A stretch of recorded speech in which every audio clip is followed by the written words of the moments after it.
സദസ്സിലുമുള്ള എല്ലാവർക്കും എൻ്റെ നമസ്കാരം. ഇവിടെ ആം ആദ്മി പാർട്ടി ഇത്തരമൊരു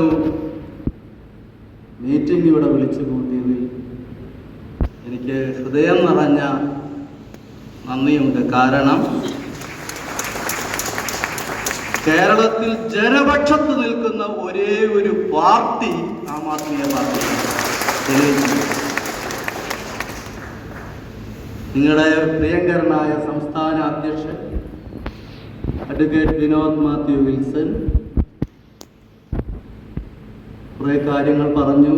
അതുപോലെ തന്നെ PCC രേഖ സാറും കുറേ കാര്യങ്ങൾ പറഞ്ഞു. എനിക്ക് പറയാനൊന്നും ബാക്കിയില്ല. എനിക്ക് പറയാനുള്ളതൊക്കെ അവർ പറഞ്ഞു കഴിഞ്ഞു. അപ്പോൾ പിന്നെ ഞാനിപ്പോൾ എന്താ ചെയ്യണമെന്ന് ഞാനാണ്. ഏതായാലും എൻ്റെ ഗുരുതുല്യനായ വിദ്യാസാഗർ സാറ് ഇവിടെ ഉണ്ട്. അദ്ദേഹത്തിൻ്റെ അനുമതിയോടുകൂടി കുറച്ച് കാര്യങ്ങൾ പറയാം. ഞാനിങ്ങനെ ആലോചിക്കുകയായിരുന്നു ഈ ഒരു വിഷയത്തിൽ. നമ്മുടെ മക്കൾക്ക് എന്താണ് കൊടുക്കുന്നത്?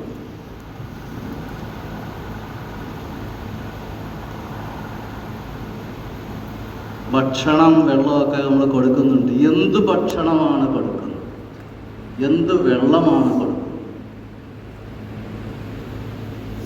ഞാൻ ഒരു മാസത്തോളം യൂറോപ്പിലായിരുന്നു. എന്തൊരു എനർജിയാണ് അവിടെ നിന്ന്. ഒരു മാസത്തെ ഭക്ഷണം കഴിച്ചിങ്ങോട്ട് വന്നു കഴിഞ്ഞപ്പോൾ എന്തൊരു എനർജിയാണ്. ഇന്ന് നമ്മളിൽ പലരും 20-25 വർഷം കഴിഞ്ഞ പ്രമേഹമാണ്. പണ്ടത്തെ കാലത്ത് കേൾവിയില്ല. നമ്മുടെ അച്ഛൻ വേണ്ട, അച്ഛൻ്റെ അച്ഛൻ പ്രമേഹം കേട്ടിട്ടുണ്ടോ? ഇല്ല. ഇന്ന് പേരറിയുന്നതും പേരറിയാത്തതുമായ അനവധി രോഗങ്ങൾ മൂലം നമ്മൾ കഷ്ടപ്പെടും. നിങ്ങൾ എന്തെങ്കിലും അദ്ദേഹം മുല്ലപ്പെരിയാർ വിഷയം പറയാൻ വന്നിട്ട് ഡോക്ടറാവുകയാണ്, രോഗവിവരങ്ങളാണ് ഈ പറയുന്നതെന്ന് ഒരുപക്ഷെ നിങ്ങൾ ചിന്തിക്കും.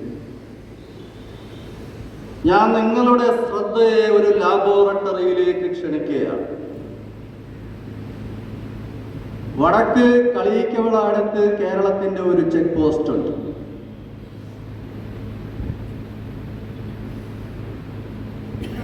വടക്കല്ല, തെക്ക്. വടക്ക് ഒരു ചെക്ക് പോസ്റ്റ് ഉണ്ടല്ലോ. എന്താണ്? ഷോളയാർ. പേര് അങ്ങോട്ടും ഇങ്ങോട്ടും മാറിപ്പോകും. ഷോളയാറുമാണ്. വാളയാർ ചെക്ക് പോസ്റ്റ് ഒരു ലാബോറട്ടറി സജ്ജീകരിച്ച് എന്തിനാണെന്നറിയോ? കേരളത്തിലേക്ക് വരുന്ന ഭക്ഷ്യവിഭവങ്ങൾ ടെസ്റ്റ് ചെയ്യാനാണ്. എന്ത് നല്ല കാര്യമല്ലേ! നല്ല പച്ചക്കറി നമുക്ക് കിട്ടും, നല്ല ഇറച്ചി കിട്ടും, മീൻ കിട്ടും. കേരള ജനത സന്തോഷിച്ചു.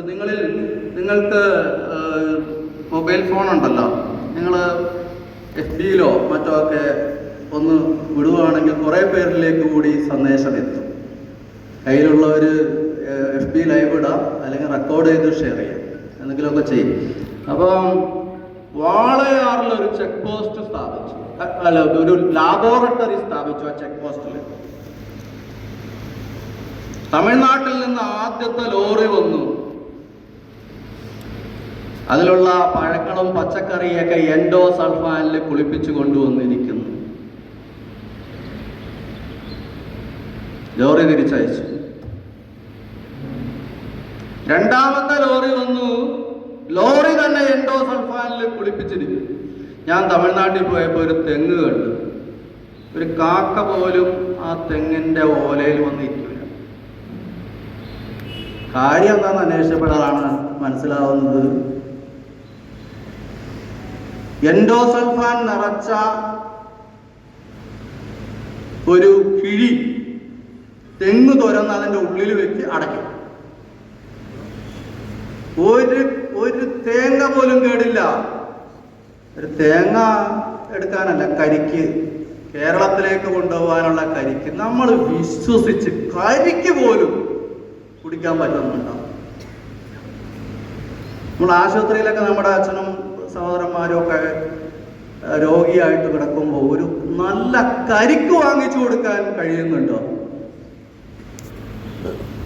മൂന്നാമത്തെ ലോറി വന്നപ്പോൾ സെന്റ് ജോർജ് ഫോർട്ടിൽ നിന്ന് സെന്റ് ജോർജ് ഫോർട്ടിൽ ഉണ്ടായിരുന്നാണ് പി സി ശ്രീക് സാർ. മൂന്നാമത്തെ ലോറി വന്നപ്പോൾ സെന്റ് ജോർജ് ഫോർട്ടിൽ നിന്ന് തമിഴ്നാടിന്റെ ഭരണസിരാ കേന്ദ്രമായ സെന്റ് ജോർജ് ഫോർട്ടിൽ നിന്ന് വിളി വന്നു കേരളത്തിലെ തമ്പുരാക്കന്മാർക്ക്. കേരള മുഖ്യമന്ത്രിക്ക് വിളി വന്നു. എന്താണ് നിങ്ങൾ ചെയ്യുന്നത്? നല്ല കാര്യം. നിങ്ങളുടെ ജനങ്ങൾക്ക് നിങ്ങൾ നല്ല ഭക്ഷണം കൊടുക്കാൻ തീരുമാനിച്ചിരിക്കുന്നു, നല്ല പച്ചക്കറികൾ കൊടുക്കാൻ തീരുമാനിച്ചിരിക്കുന്നു, നല്ല പഴങ്ങൾ കൊടുക്കാൻ തീരുമാനിച്ചിരിക്കുന്നു, ഇറച്ചിയും മീനും നല്ലത് കൊടുക്കാൻ തീരുമാനിച്ചിരിക്കുന്നു. നല്ല കാര്യം. അങ്ങനെ തന്നെ ഒരു സർക്കാർ ചെയ്യണം. പക്ഷെ ഒരു കാര്യമുണ്ട്, അത് ചെയ്യുന്നതിന് മുമ്പ് ഈ മുല്ലപ്പെരിയാർ വിഷയത്തിൽ നിങ്ങളുടെ MLA-മാരും MP-മാരും രാഷ്ട്രീയ നേതൃത്വവും മേടിച്ച ട്രില്യൺസ് ആൻഡ് ട്രില്യൺസ് ഡോളേഴ്സ് ഉണ്ടല്ലോ, അതിങ്ങടെ എടുത്തു വെക്കും. അതിങ്ങടെ എടുത്തു വെച്ചിട്ട് മതി ഞങ്ങളുടെ ലോറി തടയല്. പിന്നെ നിങ്ങളുടെ പ്രിയ സഹോദരി സഹോദരന്മാരെ, ഒരു ലോറി പോലും തമിഴ്നാട്ടിലേക്ക് തിരിച്ചു പോയില്ല.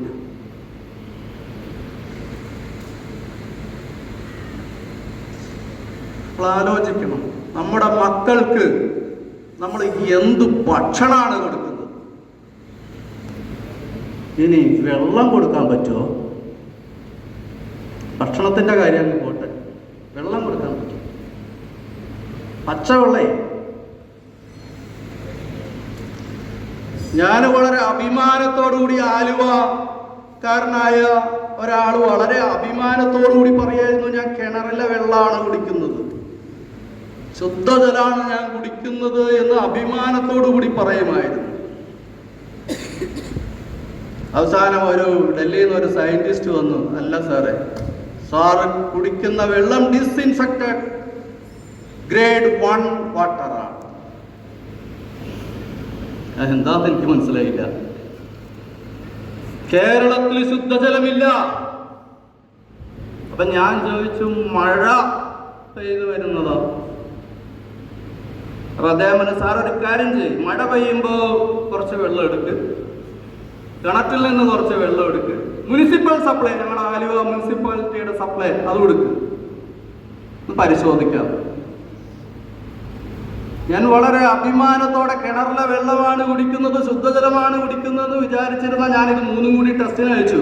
3 ഒരേ സംഭവമാണ്, വിഷജലം. നിങ്ങൾ വിചാരിക്കും എങ്ങനെയാണ്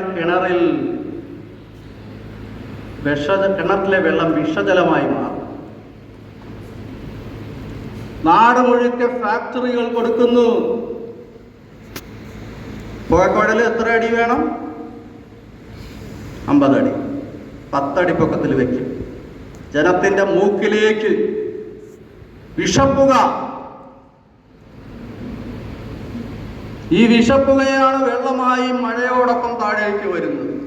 അഴിമതി. നിങ്ങളുടെ നേതാവ് അഴിമതിക്കെതിരെ ഗർജിച്ച ഒരു ഇന്ത്യൻ സിംഹമാണെന്നതിൽ ഞാനും നിങ്ങളോടൊപ്പം അഭിമാനിക്കും. അഴിമതിയാണ്. അനധികൃതമായതെല്ലാം ചെയ്യാൻ അനുവദിച്ചുകൊണ്ട് ഫാക്ടറികൾ നടത്തും. നിങ്ങളുടെ വിചാരം ഒരു കോയാക്ക നടത്തുന്ന ഫാക്ടറി, അല്ലെങ്കിൽ ഒരു ജോൺ നടത്തുന്ന ഫാക്ടറി, അല്ലെങ്കിൽ ഒരു ദാമോദരൻ നടത്തുന്ന ഫാക്ടറി അല്ലേ? അല്ല. കേരളത്തിൽ നല്ല നിലയിൽ പ്രവർത്തിക്കുന്ന എല്ലാമെന്ന് ഞാൻ പറയില്ല, ഒട്ടുമുക്കാൽ വ്യവസായ സംരംഭങ്ങൾ നടത്തുന്നത് രാഷ്ട്രീയ നേതൃത്വമാണ്. അല്ലാത്തവനെയൊക്കെ ഇവിടെ നിന്ന് കെട്ടുകിട്ടി. സാബു ജേക്കബ് ഓടിയില്ലേ? എത്രയോ ആൾക്കാർ ഇവിടുന്ന് ഓടി. ഗൾഫിലൊക്കെ പോയി പണിയെടുത്ത് കൊണ്ടുവന്നത് സകലതും ഇവിടെ വ്യവസായത്തിൽ മുടക്കിയിട്ട് അവനെയൊക്കെ നമ്മളിവിടെ കെട്ടുകെട്ടിച്ചില്ലേ? സമ്മതിക്കത്തില്ല കേരളത്തിലെ രാഷ്ട്രീയ നേതാക്കൾ. അതിന് ഇടതുപക്ഷമെന്നോ വലതുപക്ഷത്തിൽ ഇവരൊക്കെ തന്നെ ബിസിനസ് നടത്തും. മുല്ലപ്പെരിയാർ വിഷയം എന്ന് പറയുന്നത് ഡാമിന്റെ വിഷയമല്ല. അതാണ് നിങ്ങൾ മനസ്സിലാക്കേണ്ടത്. ഇത് അഴിമതിയുടെ വിഷയം. MLA വിചാരിച്ചാൽ തീരുന്ന പ്രശ്നം. നിങ്ങളൊക്കെ ഓരോ MLAയുടെ കോൺസ്റ്റിറ്റ്യുവൻസിയിൽ ഉള്ള ആൾക്കാരായിരിക്കും അല്ലേ? തൊടുപുഴയാണെങ്കിൽ ശ്രീ PJ ജോസഫ്.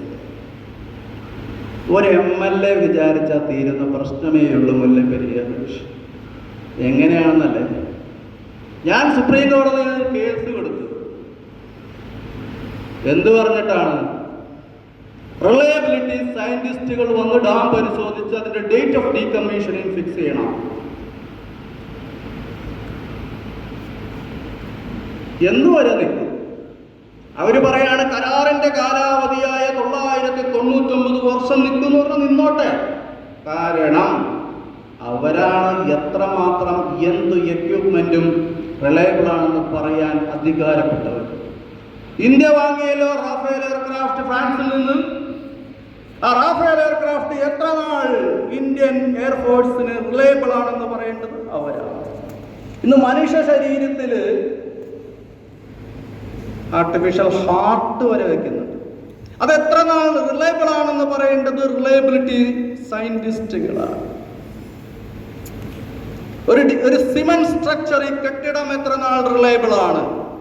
ഞാൻ ജർമ്മനിയിൽ വെച്ചൊരു പാലം, ആ പാലം ഡീകമ്മീഷൻ ചെയ്യുന്നു, അത് ഡിസ്പ്ലേസ് ചെയ്യാണ്. ഒരു കേടുമില്ല, കാരണം അതിന്റെ എക്സ്പയറി ഡേറ്റ് കഴിഞ്ഞു. അതുകൊണ്ട് കേടുണ്ടോന്ന് നോക്കൂല അവര്. വളരെ അതിശയം തോന്നി. അങ്ങനത്തെ എത്രയോ പാലങ്ങളുടെ മുകളിലൂടെയാണ് നമ്മൾ സഞ്ചരിച്ചുകൊണ്ടിരിക്കുന്നത്. എക്സ്പയറി ഡേറ്റ് എല്ലാത്തിനും, മരുന്നുകൾക്ക് മാത്രമല്ല. ഡാമിന്റെ എക്സ്പയറി ഡേറ്റ് 35 to 40 years ആണെന്ന് ഗാഡ്ഗിൽ റിപ്പോർട്ടിൽ പറയുന്നു. ജർമ്മനി പറയുന്നു, ഫ്രാൻസ് പറയുന്നു, അമേരിക്ക പറയുന്നു. അപ്പോ ഒരു സിമന്റ് സ്ട്രക്ചർ, ഒരു dam structure, how long it is reliable എന്ന് പറയേണ്ട ആളുകളാണ് റിലയബിലിറ്റി സയന്റിസ്റ്റ്. അപ്പൊ ഞാൻ കോടതിയിൽ പറഞ്ഞിരിക്കുന്ന വലിയ ഗഹനമായ നിയമപ്രശ്നങ്ങളൊന്നുമില്ല. റിലയബിലിറ്റി സയന്റിസ്റ്റുകൾ വന്ന് ഡാം പരിശോധിക്കട്ടെ എന്നാണ്. അതിന്റെ ഉള്ളിൽ ഒരു ഐഡിയ ഉണ്ട്. എന്താണെന്ന് വെച്ചാൽ റിലയബിലിറ്റി സയൻസ് പ്രകാരം ഒരു ഡാമിന്റെ കാലാവധി 40 years ആണ്. അപ്പൊ പിന്നെ മറിച്ചവർക്ക് പറയാൻ പറ്റുമോ? ഇല്ലല്ലോ. അപ്പൊ റിലയബിലിറ്റി സയന്റിസ്റ്റുകൾ വന്ന് ഡാം പരിശോധിക്കേണ്ട ഒരു സാഹചര്യം ഉണ്ടായാൽ ഡിസ്പ്ലേസ് ചെയ്യാൻ പറയും, ഡീകമ്മീഷൻ ചെയ്യാൻ പറയും മുല്ലപ്പെരിയാർ. അത് ഉറപ്പാണ്. അതാണ് ഇവിടുത്തെ രാഷ്ട്രീയ നേതൃത്വത്തിന് പേടി. കൊടുക്കണ്ടേ? ജയലളിത പറഞ്ഞില്ലേ? ജയലളിത പറഞ്ഞതെന്താണ്? കേരളത്തിലെ രാഷ്ട്രീയ നേതൃത്വം ഇടതായാലും വലുതായാലും ഭരിച്ചവരൊക്കെ വാങ്ങിയതിന്റെ കണക്ക് തമിഴ്നാട് ഗവൺമെന്റ് സൂക്ഷിച്ചിട്ടുണ്ട്, ഞങ്ങൾ പബ്ലിഷ് ചെയ്യും.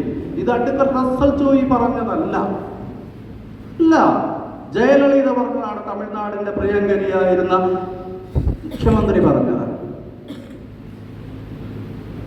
അപ്പോ റിലയബിലിറ്റി സയന്റിസ്റ്റുകൾ വന്ന് ഡാം പരിശോധിക്കണമെങ്കിൽ എന്ത് ചെയ്യണം? ഒരു MLA വിചാരിച്ചാൽ മതി. നിങ്ങളുടെ MLA ആണ് തൊടുപുഴയിലെ MLA PJ ജോസഫ്. പല പ്രാവശ്യം എന്നെ, ഞാൻ പറയാതിരുന്നിട്ട് കാര്യമൊന്നുമില്ല, നിങ്ങളും അറിയണം. എത്ര പ്രാവശ്യം MLA ക്വാർട്ടേഴ്സിൽ വിളിച്ചു വരുത്തി ഈ വിഷയം പറഞ്ഞതാണ്. ഞാൻ കാലു പിടിച്ച് പറഞ്ഞാണ്. ഒരു പ്രാവശ്യമെങ്കിലും മുല്ലപ്പെരിയാർ എന്നൊരു വാക്ക് നിയമസഭയിൽ പറയാൻ പറഞ്ഞതാണ്. എന്നോട് പറയാമെന്നും പറഞ്ഞുകൊണ്ട് നിയമസഭയിൽ പോയിരുന്നതാണ്. 2 മിനിറ്റ് ഞാൻ പറയും റസലെ, എനിക്ക് 7 മിനിറ്റ് അനുവദിച്ചിട്ടുണ്ട്. ഞാൻ എന്താണോ റസൽ എന്നെ ബ്രീഫ് ചെയ്തത് ഞാൻ നിയമസഭയിൽ പറയും. അദ്ദേഹത്തിന്റെ സെക്രട്ടറിയോട് ഞാൻ പറഞ്ഞു അതിന്റെ 7 മിനിറ്റിന്റെയും വീഡിയോ ക്ലിപ്പിംഗ് എനിക്ക് വേണം. അദ്ദേഹം തന്നു. 2 മിനിറ്റ് മുല്ലപ്പെരിയാർ വിഷയം പറയുമെന്ന് പറഞ്ഞിട്ട് മുല്ലപ്പെരിയാർ എന്നൊരു വാക്ക് പോലും ഈ MLA, ഇവിടുത്തെ MLA മിണ്ടിയില്ല നിയമസഭയിൽ. പിന്നെ എന്നെ തിരുവനന്തപുരത്ത് വിളിച്ച് ബുദ്ധിമുട്ടിച്ചത് എന്തിനാണ് എനിക്ക് ഇന്നേ വരെ മനസ്സിലായി.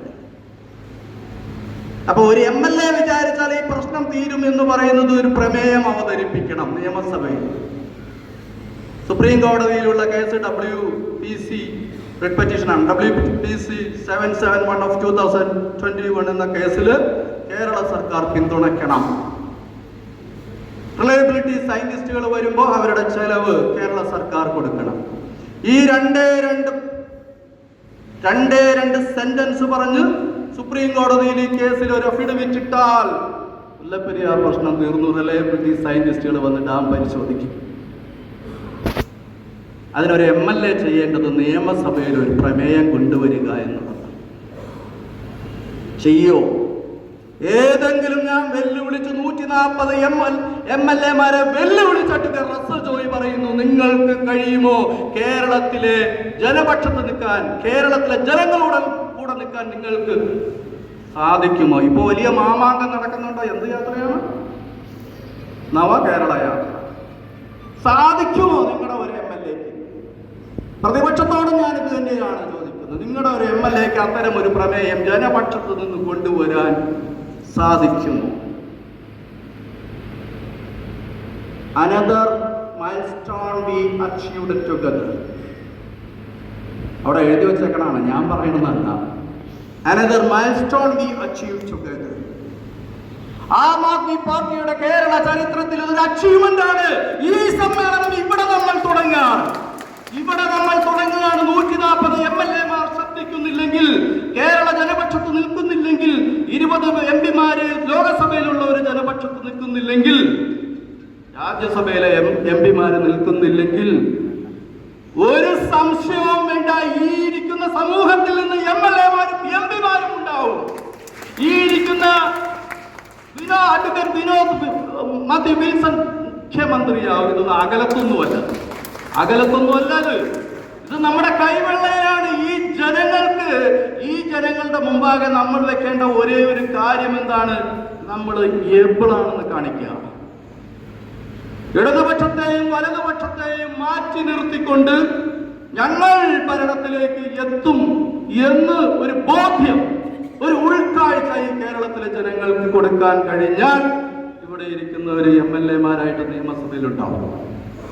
ഒരു സംശയം അത് വേണ്ട. കാരണം മടുത്തു. എന്നോടൊരു ചേട്ടൻ ചോദിച്ച്, സാറേ എന്നാ ഈ മുല്ലപ്പെരിയാർ ഡാം പൊട്ടണേ? ഞാൻ ചോദിച്ചു, എന്താ ചേട്ടാ, ഞങ്ങളൊക്കെ ഇത് പൊട്ടല്ലേ? ഈ കേരളം തന്നെ മാപ്പിൽ നിന്ന് ഇല്ലാണ്ടാവും. ലിബിയയിൽ കണ്ടപ്പോ പേടിച്ചു പോയി. മുല്ലപ്പെരിയാർ ഡാമിന്റെ 15-ൽ 2 മാത്രം വെള്ളമുള്ള ലിബിയയിലെ ഡാം തകർന്നപ്പോ അങ്ങോട്ട് വെള്ളം നഗരത്തിലെ ജനങ്ങളെയും കൊണ്ടും മൃഗങ്ങളെയും കൊണ്ടും കൂളായിട്ട് അങ്ങോട്ട് പോയി. തിരിച്ചൊരു സുനാമിയായിട്ട് ഇങ്ങ് വന്നില്ലേ? 7 നില കെട്ടിടത്തിന്റെ മുകളിലൂടെ സുനാമിയായിട്ടാ വന്നത്. ആലോചിച്ച് നോക്കി. 15-ൽ 2 വെള്ളം കൊണ്ട് പോയതാണ് കടലിലേക്ക്. തിരിച്ചു വന്നത് കടലിന് നക്കി തുടച്ചുകൊണ്ടു. ധർണ നഗരത്തെ നക്കി തുടച്ചുകൊണ്ടു. അപ്പൊ നമ്മുടെ അവസ്ഥ എന്തായിരിക്കും? 15 TMC വെള്ളം മുല്ലപ്പെരിയാർ, തൊട്ട താഴെയുള്ള ഇടുക്കിയിൽ 70 TMC, ഭൂതത്തക്കെട്ട്, ലോവർ പെരിയാർ എല്ലാം കൂടി കൂട്ടിയത് 120 TMC. 120 കിലോമീറ്റർ നീളം, 1 കിലോമീറ്റർ വീതി, 100 അടി താഴ്ചയിലുള്ള ജലം എന്ന് പറഞ്ഞാൽ ഭാവനയിൽ നിൽക്കില്ല.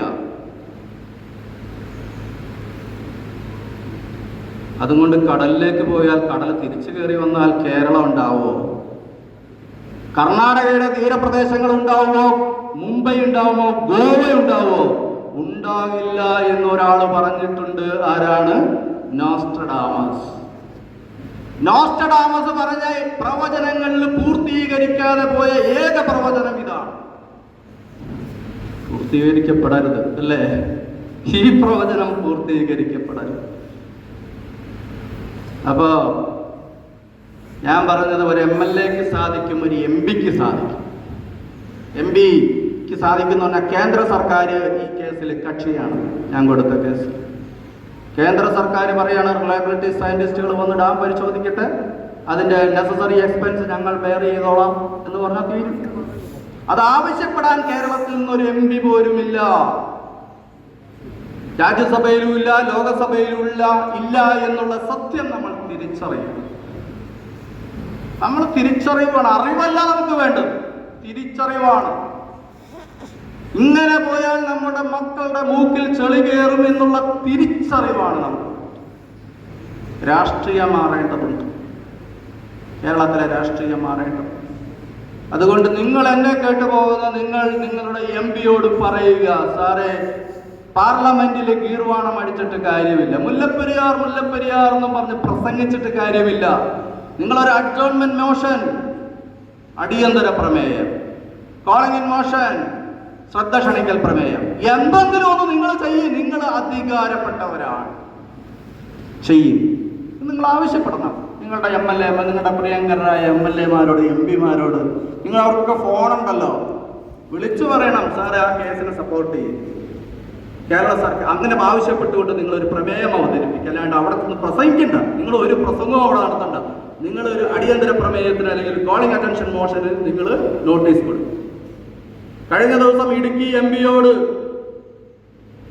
ജർമ്മനിയിലുള്ള എൻ്റെ ഒരു ഫാക്ടറി നടത്തുന്ന സുഹൃത്ത് പറഞ്ഞതിന്റെ പേരിൽ മാത്രം ഇടുക്കി MP-യോട് ഞാൻ പറഞ്ഞു ഇത് ചെയ്യാൻ പറഞ്ഞു. അല്ലെങ്കിൽ ഞാൻ പല പ്രാവശ്യം പറഞ്ഞിട്ടുള്ളത് 140 MLA-മാർക്കും MP-മാർക്കും ഈ ശ്രീ AK ആന്റണി അടക്കമുള്ള നേതാക്കൾക്കും ഞാൻ വ്യക്തിപരമായും കത്തിലൂടെയും ഈ വിഷയം ആവശ്യപ്പെട്ടിട്ടുള്ളതാണ്. ആരും അനങ്ങിയിട്ടില്ല. പക്ഷേ ജർമ്മനിയിലുള്ള എൻ്റെ ഒരു സുഹൃത്ത്, ഒരു വ്യവസായി പറഞ്ഞതനുസരിച്ച് ഞാൻ ഒരു പ്രാവശ്യം കൂടി ശ്രീ ഡീൻ കുര്യാക്കോസിനെ വിളിച്ചു. അപ്പൊ അദ്ദേഹം എന്നോട് പറഞ്ഞത് അടിയന്തര പ്രമേയത്തിന് നോട്ടീസ് കൊടുത്തിട്ടുണ്ട്. ഞാൻ പറഞ്ഞ നോട്ടീസിന്റെ കോപ്പി ഒന്നും പിന്നെ എനിക്കൊന്ന് അയച്ചതാണ്. ഇന്നേ വരെ അയച്ചിട്ടില്ല. തിരിച്ചറിയണം, ഈ വെള്ളം മുണ്ടെടുത്ത പെരുങ്കള്ളന്മാരെ, വെള്ളമുണ്ടെടുത്ത പെരുങ്കള്ളന്മാരെ നിങ്ങൾ തിരിച്ചറിയണം. എന്നോട് പറഞ്ഞു പോയിന്റ്സ് ഒക്കെ ഒന്ന് പറഞ്ഞു കൊടുക്കും, എന്തൊക്കെ പറയണം പാർലമെന്റിൽ. ഞാൻ എല്ലാ പോയിന്റ്സും ഇട്ട് പവർ പോയിന്റ്സ് എന്ന് എഴുതി, പവർ പോയിന്റ്സ് എന്നെഴുതി ബഹുമാനപ്പെട്ട MP-ക്ക് കൊടുത്തിട്ടുണ്ട്. എന്തെങ്കിലും ചെയ്യുവാണെങ്കിൽ ചെയ്യട്ടെ. അപ്പോൾ അതാണ്. ഇങ്ങനെയൊക്കെ പറയുമ്പോൾ ശ്രീ PC സുരേഷ് സാറ് പറഞ്ഞ തമിഴ്നാട്ടുകാർക്ക് വെള്ളം കൊടുക്കണമല്ലോ, വേണ്ടേ? ഇതുമാത്രം സ്നേഹിതരുള്ള ഒരു സ്ഥലമാണ് തമിഴ്നാട് എന്ന് പറയുന്നത്. എനിക്ക് അത്രയും സ്നേഹിതർ അവിടെ ഉണ്ടാവാൻ തന്നെ കാരണം അവരുടെ ഒരു ഫ്രണ്ട്ഷിപ്പിലുള്ള സിൻസിയറിറ്റിയാണ്. സിൻസിയറാണ് അവർ ഫ്രണ്ട്ഷിപ്പിൽ. ജീവൻ കൊടുത്ത് നമ്മുടെ കൂടെ നിൽക്കുന്ന ഒരു സ്വഭാവമുള്ളവർ. അതുകൊണ്ട് തമിഴ്നാട്ടിൻ്റെ എല്ലാ ജില്ലകളിലും ധാരാളം സുഹൃത്തുക്കളുണ്ട്. അവർക്ക് വെള്ളം കൊടുക്കണമല്ലോ. നിങ്ങൾ ചിന്തിക്ക്, ഈ വെള്ളം കൊടുക്കാനായിട്ട് ഈ മുല്ലപ്പെരിയാർ ഡാം വേണോ? മുല്ലപ്പെരിയാർ ഡാമിന്റെ മേലെ ഒരു ഡാമുണ്ട്, കക്കി ഡാം. കക്കി ഡാമിന്റെ പ്രത്യേകത എന്താണെന്ന് വെച്ചാൽ മുല്ലപ്പെരിയാറിലുള്ളതിൽ കൂടുതൽ ജലം കക്കി ഡാമിലുണ്ട്. അത് മുല്ലപ്പെരിയാർ ഡാമിന്റെ മുകളിലുള്ള ഡാമാണ്. അവിടെ നിന്ന് കേവലം 52 കിലോമീറ്റർ ഓവർഗ്രൗണ്ട് പൈപ്പ് വലിച്ചാൽ മതി, ഈ വെള്ളം മുഴുവനും മുല്ലപ്പെരിയാർ പെൻസ്റ്റോക്ക് പൈപ്പിലേക്ക് എത്തും. തമിഴ്നാടിന് ഇന്ന് കിട്ടുന്നതിൽ കൂടുതൽ വെള്ളം കിട്ടും, ഇന്ന് കിട്ടുന്നതിൽ കൂടുതൽ ഇലക്ട്രിസിറ്റിയും ഉൽപ്പാദിപ്പിക്കും. എന്താ പ്രശ്നം? കൂടി വന്ന 100 കോടി ചെലവ്. ഇവര് പറയണ പുതിയ ഡാം ഉണ്ടാക്കാനായിട്ട് 2000-3000 കോടിയാണ്. അവരൊക്കെ അത് ഉണ്ടാക്കണമല്ലോ, അല്ലെങ്കിൽ അതിന്റെ പകുതി അടിച്ചെടുക്കാൻ പറ്റൂലല്ലോ. ഒറ്റയടിക്ക് 100 കോടി പോക്കറ്റ്, അല്ലെങ്കിൽ 1000 കോടി പോക്കറ്റ് ഒരു ഡാം പണിയാൻ നടക്കാം. ഈ ഡാമിന്റെ മുകളിൽ വേറെ ഉള്ള ഡാമുണ്ട്. അതിലൂടെ 52 കിലോമീറ്റർ മാത്രം പൈപ്പ് വലിച്ചാൽ മുല്ലപ്പെരിയാർ പെൻസ്റ്റോക്ക് പൈപ്പിലേക്ക് ഘടിപ്പിക്കാം തമിഴ്നാടിന്. ഇതിൽ കൂടുതൽ വെള്ളം, ഇതിൽ കൂടുതൽ വൈദ്യുതി. പക്ഷെ ഒരു കാര്യമുണ്ട്, പണം തരണം. പണം തരണം, വെറുതെ കൊണ്ടുപോകാൻ പറ്റില്ല. ഇന്ന് പണമൊക്കെ വാങ്ങുന്നത് രാഷ്ട്രീയ നേതൃത്വവും ദാരിദ്ര്യവും സങ്കടവും കഷ്ടപ്പാടും രോഗവും ഏറ്റുവാങ്ങുന്നത് നമ്മളും. ആ പരിപാടി നടക്കില്ല.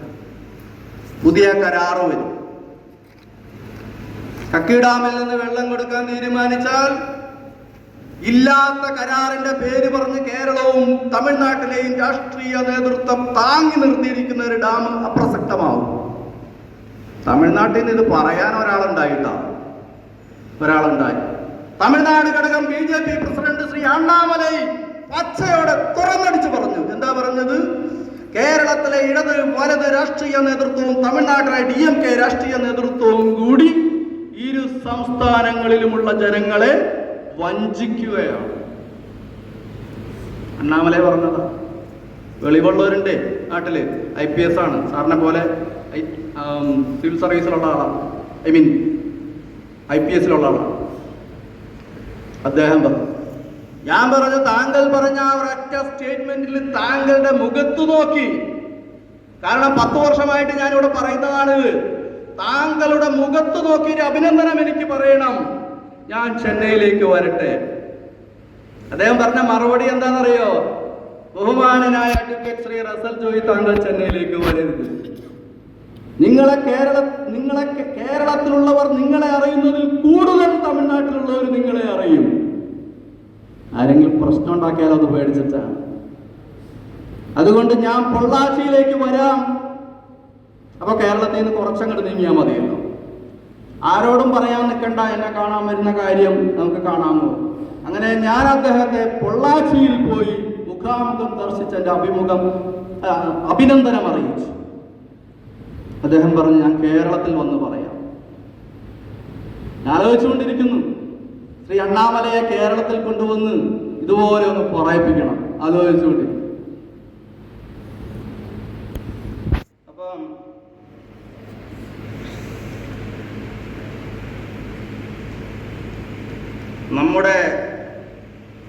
ഞാൻ ഈ മുല്ലപ്പെരിയാർ വിഷയം കാരണം ഞാൻ പറഞ്ഞില്ലേ, നമ്മുടെ ജനത്തിന് ശുദ്ധ ഭക്ഷണമോ ശുദ്ധജലത്തിൻ്റെ കാര്യം ഞാൻ പറഞ്ഞു. എങ്ങനെ നമ്മുടെ കിണറുകളും നദികളും മലിനമാകുന്നു എന്നുള്ളത് പറഞ്ഞ അഴിമതി. ശുദ്ധവായുവും അത് തന്നെ കിട്ടുന്നില്ല.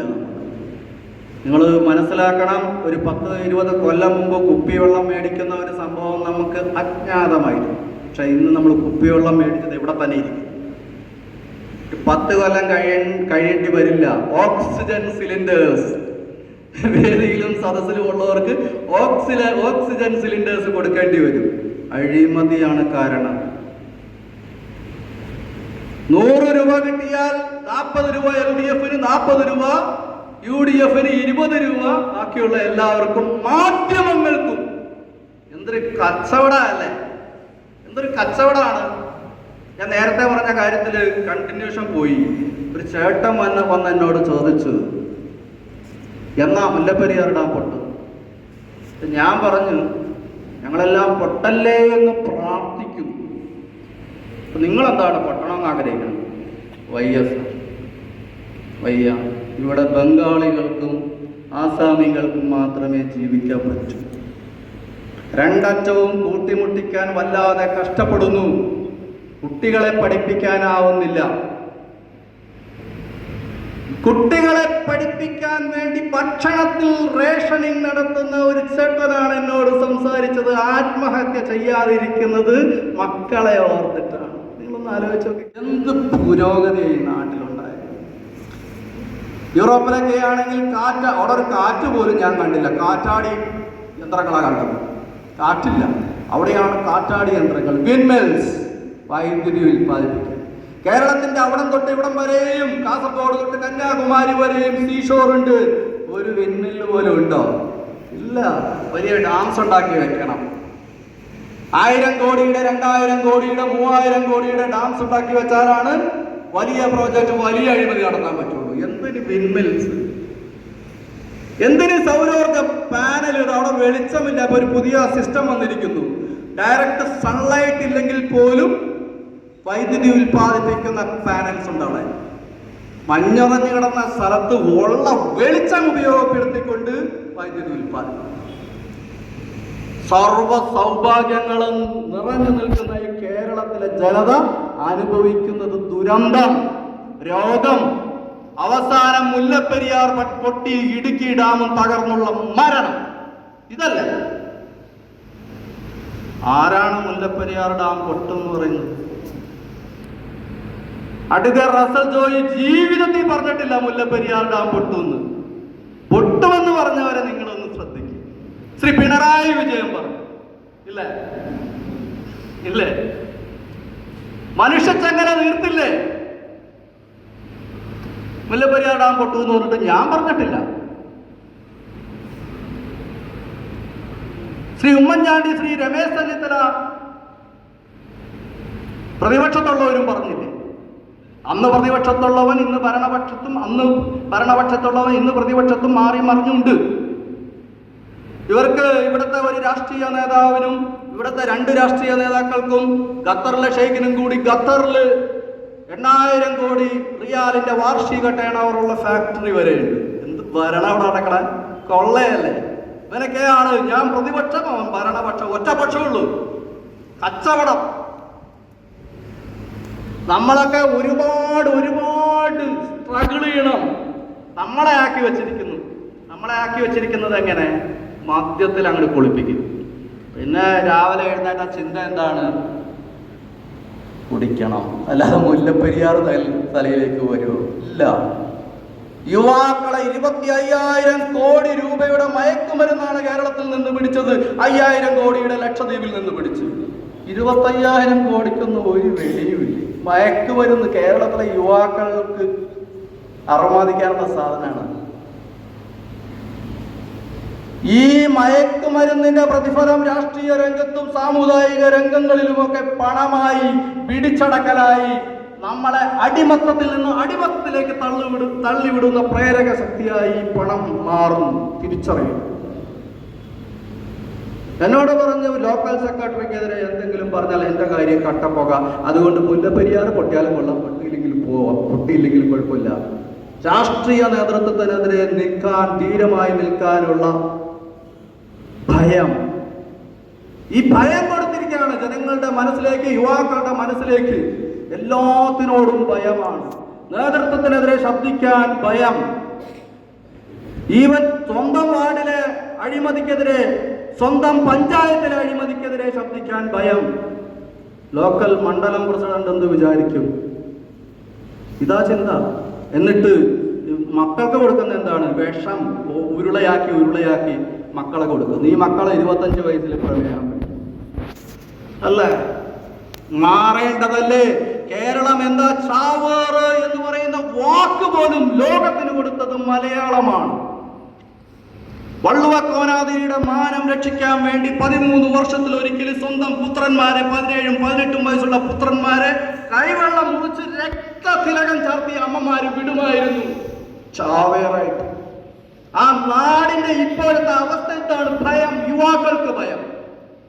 നീ കാണിക്കുന്നത് അഴിമതിയാണ്, നീ കാണിക്കുന്നത് തെറ്റാണ്, നീ കാണിക്കുന്നത് തമിഴ്നാടിനോടും കേരളത്തിനോടുമുള്ള വെല്ലുവിളിയാണ് എന്ന് ചങ്കുറപ്പോടെ നിവർന്നു നിന്ന് പറയാനുള്ള കഴിവില്ലായ്മയാണ്.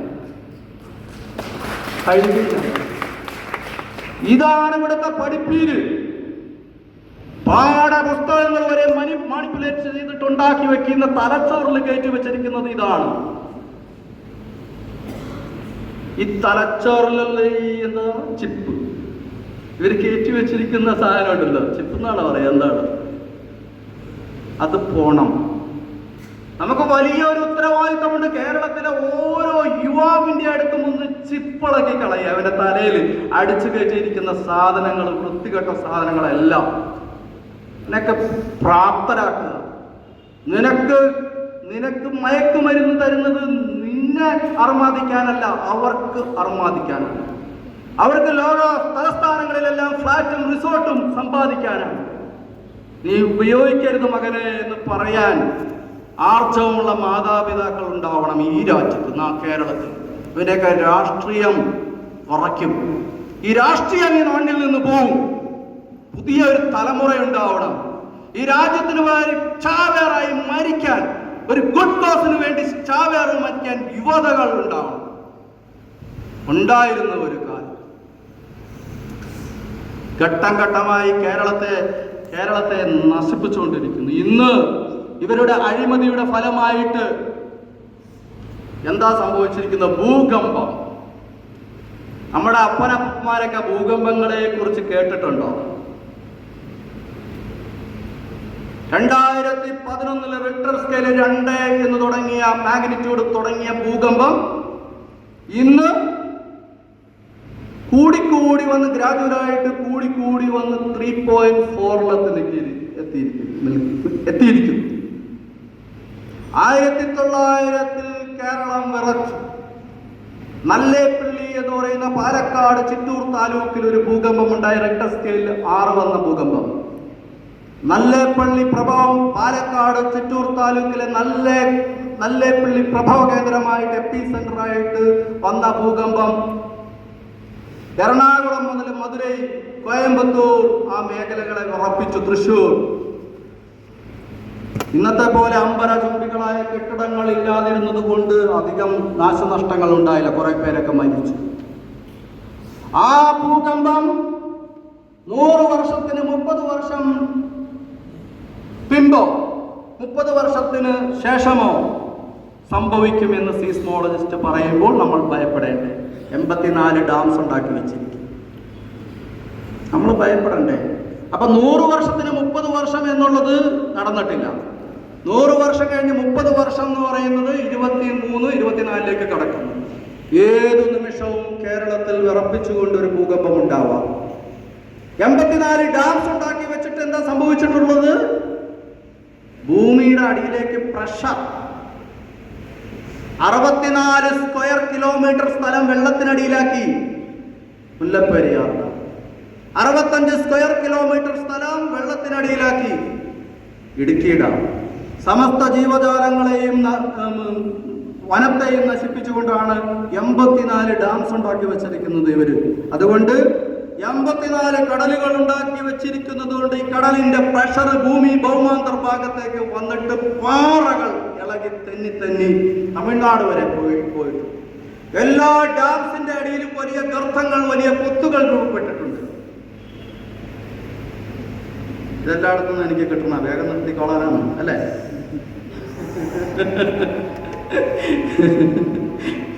എല്ലായിടത്തും കിട്ടുന്നതാണ്. അപ്പോ വലിയ ഗർത്തങ്ങൾ രൂപപ്പെട്ടിരിക്കും. അത് ഒട്ടും ഭൂകമ്പ സാധ്യതയില്ലാത്ത കേരളത്തെ അതിതീവ്ര ഭൂകമ്പ സാധ്യതയുള്ള 3rd സോണിലേക്കാക്കിയിരിക്കും. ഇവിടെ റിക്ടർ സ്കെയിലിൽ 7-ലധികം വരുന്ന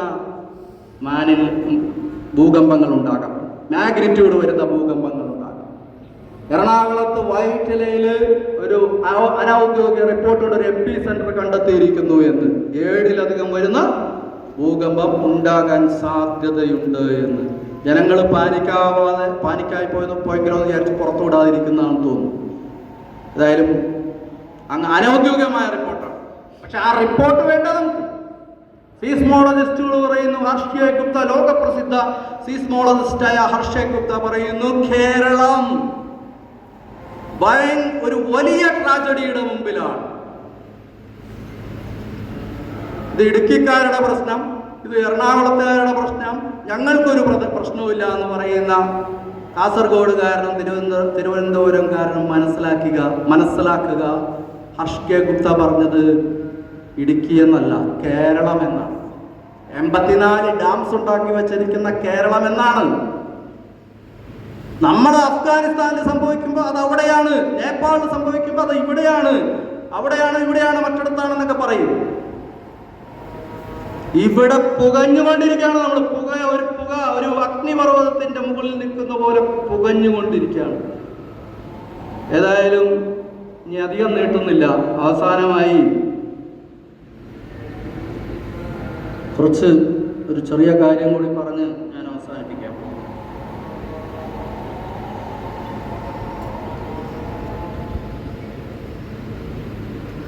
ഈ നമ്മള് പ്രധാനമന്ത്രിക്ക് ഒരു പെറ്റീഷൻ change.org എന്ന ഒരു ഗ്ലോബൽ പ്ലാറ്റ്ഫോമിൽ ഇട്ടിട്ടുണ്ട്. അപ്പോൾ നിങ്ങൾക്ക് നിങ്ങളുടെ ഇമെയിൽ, ഇപ്പോൾ നിങ്ങൾക്കൊരു നോട്ടീസ് കിട്ടിക്കാണോ അല്ലേ? കിട്ടാത്തവരാരെങ്കിലും ഉണ്ടോ? സാർ കിട്ടിയോ? കിട്ടാത്തവരാരെങ്കിലും ഉണ്ടെങ്കിൽ ഒന്ന് കൈപൊക്കോ. 2 പേര്. അപ്പം അതിലൊരു QR കോഡ്, ആ QR കോഡ് സ്കാൻ ചെയ്താൽ പ്രൈം മിനിസ്റ്ററിനുള്ള പെറ്റീഷൻ വരും. അതിലും മലയാളി മാത്രമല്ല, ആർക്ക് വേണമെങ്കിലും നമ്മുടെ ഇമെയിൽ ID വെച്ച് ഒപ്പിടാം. ഞാൻ ജർമ്മനിലായിരുന്നപ്പോൾ ജർമ്മൻകാർ ഇതൊരു എൻവയറമെന്റൽ മാറ്റർ എന്ന് പറഞ്ഞപ്പോൾ ആവേശത്തോടു കൂടി ഇതിൽ ഒപ്പിട്ടു. നമ്മുടെ ഗവർണർ ശ്രീ ആരിഫ് മുഹമ്മദ് ഖാൻ, ജനപക്ഷത്ത് നിൽക്കുന്ന ഒരു ഗവർണർ, അദ്ദേഹം ഒപ്പിടുക മാത്രമല്ല, നിങ്ങൾക്ക് കാണാതെ അദ്ദേഹം ഒരു കമന്റ് ഇട്ടു. ഏറ്റവും സീരിയസ് ആയ കേരളത്തിൻ്റെ പ്രശ്നം എന്നാണ് അദ്ദേഹം അതിൽ പറഞ്ഞത്. ആ കമൻറ്റ് ശ്രീ ആരിഫ് മുഹമ്മദ് ഖാൻ്റെ കമൻറ്റ് അതിൻ്റെ ഫ്രണ്ടിൽ തന്നെ കിടക്കുന്നു. പലരും കമൻറ്റ് ചെയ്തിട്ടുണ്ട്, നിങ്ങൾക്കും കമൻറ്റ് ചെയ്യാം. ഈ change.org എന്ന പ്ലാറ്റ്ഫോം ചിലപ്പോൾ ഡൊണേഷൻസ് ആവശ്യപ്പെടാം. പലരും എനിക്കാണെന്ന് വിചാരിച്ച് ഒത്തിരിത്തുക ലക്ഷങ്ങൾ അവർക്ക് കിട്ടി. അത് change.org എന്ന് പറഞ്ഞ പ്ലാറ്റ്ഫോം അവർക്ക് ഇത് നടത്തിക്കൊണ്ടു പോകാനുള്ള ചെലവിന് അവർ ഡൊണേഷൻ ചോദിക്കണമെന്ന് നിങ്ങൾക്ക് ആ ഡൊണേഷൻ ഒഴിവാക്കിക്കൊണ്ട് ഒപ്പിടാം. അതിൽ ഷെയറിംഗ് ഓപ്ഷൻ ഉണ്ട്, നിങ്ങൾക്കത് ഷെയർ ചെയ്യാം. ഇനിയിപ്പോൾ ഇത് കിട്ടിയിട്ടില്ല, ഇതിനെക്കുറിച്ച് അറിവില്ലാത്തവരോട് നമുക്ക് പറഞ്ഞു കൊടുക്കാം. change.org എന്ന പ്ലാറ്റ്ഫോമിൽ പോവുക, നെറ്റിൽ ഇൻ്റർനെറ്റിൽ. അതിൽ Mullaperiyar save Kerala from Mullaperiyar dam disaster എന്നടിക്കും. Save Kerala from Mullaperiyar dam disaster. അപ്പോൾ ഈ പെറ്റീഷൻ വരും. അതിൽ നിങ്ങളുടെ ഇമെയിൽ ID ഉപയോഗിച്ച് ഒപ്പിടാം. മറ്റുള്ളവരുടെ ഇമെയിൽ ID നമുക്ക് കിട്ടുകയാണെങ്കിൽ അവരുടെ പേരൊക്കെ അടിച്ചിട്ട് നമുക്ക് തന്നെ ഒപ്പിടാം. ഇമെയിൽ ID വേണമെന്ന് മാത്രമേ ഉള്ളൂ. അത് കേരളത്തിൽ 3.5 കോടി ജനങ്ങളുണ്ട്, ലോകത്തിൽ 8 ബില്യൺ ജനങ്ങളുണ്ട്. ഇതൊരു ലോകത്തിൻ്റെ പ്രശ്നമാണ്, നമ്മുടെ മാത്രം പ്രശ്നമെന്ന് ധരിക്കരുത് ഒരിക്കലും. അപ്പോൾ വെറുതെ 8.25 ലക്ഷം ആൾക്കാർ മാത്രമേ ഇതിനോട് പ്രതികരിച്ചിട്ടുള്ളൂ. എല്ലാവരുടെ ധാരണ ഞാനിത് നിവേദനമാക്കി മെമ്മോറാണ്ടമാക്കി പ്രൈം മിനിസ്റ്ററുടെ അടുത്ത് പോകണമെന്നോ? വേണ്ട. പ്രൈം മിനിസ്റ്റർക്ക് സംവിധാനങ്ങളുണ്ട്, സെൻട്രൽ ഇൻ്റലിജൻസ് ഉണ്ട്. സെൻട്രൽ ഇൻ്റലിജൻസ് ഇതിനെക്കുറിച്ച് വ്യക്തമായ റിപ്പോർട്ട് ഓൾറെഡി പ്രധാനമന്ത്രിക്ക് കൊടുത്തിട്ടുള്ളതാണ്. അദ്ദേഹം എന്താ വിചാരിക്കണം? 3.5 കോടി ജനങ്ങളുള്ളടത്ത് 8.25 ലക്ഷത്തിൻ്റെ പെറ്റീഷനും കൊണ്ട് വന്നിരിക്കുന്നു അല്ലേ? ഇത് തമിഴ്നാട്ടിലാണെങ്കിലോ അവരുടെ മൊത്തം പോപ്പുലേഷൻ ഇത് എങ്ങനെയാണ് ഒപ്പിടുന്നതെന്ന് മനസ്സിലാക്കി ചെയ്യും. അപ്പോൾ നമ്മൾ നമ്മുടെ മക്കൾക്ക് വേണ്ടി, നാടിന് വേണ്ടി, ഇപ്പോഴാണ് ഞാൻ ഓർത്തത്, ഞാൻ മുല്ലപ്പെരിയാർ പൊട്ടുമെന്ന് ഇതുവരെ പറഞ്ഞിട്ടില്ല കേട്ടോ. അത് വിട്ടുപോയി. അതും കൂടി പറഞ്ഞിട്ട് പറയാനുള്ള സമയം ഉണ്ടാവില്ലോ അല്ലേ? ഇവിടെ മുല്ലപ്പെരിയാർ പൊട്ടും എന്ന് പറയുന്നത് മുഖ്യമന്ത്രിയായിരുന്ന ശ്രീ പിണറായി വിജയൻ, പ്രതിപക്ഷത്തായിരുന്ന ആൾക്കാർ ഇവരൊക്കെയാണ് പൊട്ടുമെന്ന് പറഞ്ഞത്. അവർ തിരിച്ചും മറിച്ചും പറഞ്ഞു. ആദ്യം പൊട്ടുമെന്ന് പറഞ്ഞ് പിന്നെ അധികാരം കിട്ടുമ്പോൾ മുല്ലപ്പെരിയാറിന് ശക്തി വർദ്ധിച്ച് പൊട്ടില്ല എന്നായി. ഞാൻ അന്നും ഇന്നും മുല്ലപ്പെരിയാർ ഡാം തകരില്ല എന്നാ പറയും. കാരണം എന്താണെന്നറിയോ? ഞാൻ ജയിക്കും. അതിന് മുമ്പ് ഞാൻ ജയിക്കും. സുപ്രീം കോടതിയിലെ കേസ് അനുകൂലമാകും. മുല്ലപ്പെരിയാർ ഡാം ഡീകമ്മീഷൻ ചെയ്യും. ഞാൻ ജയിക്കും. ആ ഒരു ഉറപ്പുള്ളത് കൊണ്ടാണ് ഞാൻ പറയുന്നത് ഇത് തകരില്ല. തകരുന്നതിന് മുമ്പ് ഇതിന് ഞാൻ പരിഹാരം കണ്ടെത്തും തീർച്ചയാണ്. ഇത് ഞാൻ മാത്രം എൻ്റെ തലയിലേക്ക് ഈ ഐഡിയ കയറിയപ്പോഴാണെന്നറിയോ? KSEBയുടെ ഒരു മുൻ ചെയർമാൻ പറഞ്ഞപ്പോഴാണ്. അദ്ദേഹം പറഞ്ഞു, മുല്ലപ്പെരിയാർ ഡാം തകരാതെ നിൽക്കുന്നത് അത്ഭുതം. അദ്ദേഹമായിരുന്നു ഈ കേസ് ഫയൽസ് കൊണ്ടൊക്കെ ഡൽഹിയിലെ കേരളത്തിൻ്റെ അഡ്വക്കേറ്റ്സിനെ ബ്രീഫ് ചെയ്യാൻ പോയിരുന്ന മനുഷ്യൻ, KSEBയുടെ ചെയർമാനായിരുന്ന മനുഷ്യൻ. അദ്ദേഹം പറഞ്ഞത് ഇത് പൊട്ടാതെ ഇരിക്കുന്നത് അത്ഭുതം. അത് അഡ്വക്കേറ്റ് റസൽ ജോയ് ഇതിൻ്റെ മുമ്പിലുള്ളത് കൊണ്ട് ദൈവം താങ്ങിപ്പിടിച്ചിരിക്കുന്നതാണ്. അപ്പോൾ ഏതായാലും ആ പെറ്റീഷനിൽ നിങ്ങൾ ഒപ്പിടുക. പിന്നെ നമുക്കൊരു യൂട്യൂബ് ചാനലുണ്ട്, save Kerala brigade Mullaperiyar dam അടിച്ചു കൊടുത്താണ്. Save Kerala brigade Mullaperiyar dam. അതിൽ കൂടുതൽ ഇൻഫർമേഷൻസ് ഉണ്ട് ഇതിനെപ്പറ്റി. നമ്മൾ അറിവുള്ളവരായിരിക്കണം, തിരിച്ചറിവുള്ളവരായി മാറണം. അപ്പോൾ ഏറെ കാര്യങ്ങൾ പറയാനുണ്ട്, പക്ഷേ സമയ പരിമിതി മൂലം ഇവിടെ നിർത്തുകയാണ്. ഇത്തരം ഒരു വേദിയിലേക്ക് എന്നെ ക്ഷണിച്ച ആം ആദ്മി പാർട്ടിയുടെ നേതൃത്വത്തിനും പ്രവർത്തകർക്കും വളരെ നന്ദി. ഈ വേദിയിൽ എന്നെ കേട്ട എല്ലാവർക്കും ഒരിക്കൽ കൂടി നന്ദി അർപ്പിച്ചുകൊണ്ട് ഞാൻ എൻ്റെ വാക്കുകൾ ഉപസംഹരിക്കുന്നു. നന്ദി, നമസ്കാരം.